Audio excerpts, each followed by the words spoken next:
Para alumni Dayah Darussalam Labuhan Haji Aceh Selatan Wilayah Kota Lok Semawe dan Aceh Utara, menggelar pemilihan kepengurusan Rabithah Alumni Dayah Darussalam Al-Waliyah Wilayah Kota Lok Semawe dan Aceh Utara, Ahad tanggal 26 Juni tahun 2022.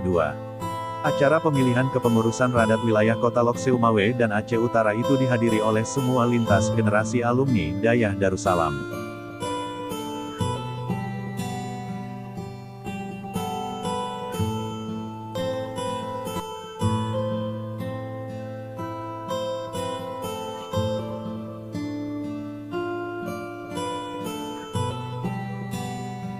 Ketua Tim Formatur dipimpin oleh Abi Haji Jamaluddin Rashid Aron Aceh Utara.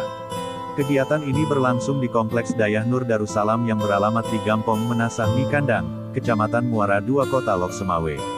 Adapun yang terpilih dalam kepengurusan Radat Wilayah Kota Lok Semawe dan Aceh Utara diantaranya, Ketua Abdullah Hamzah, atau yang akrab disapa Ayahlah Nisam, Wakil Ketua Tengku Haji Muhammad Arsyid, Sekretaris Tengku Haji Fajri Puntet, Bendahara Tengku Muhammad Hanafiah.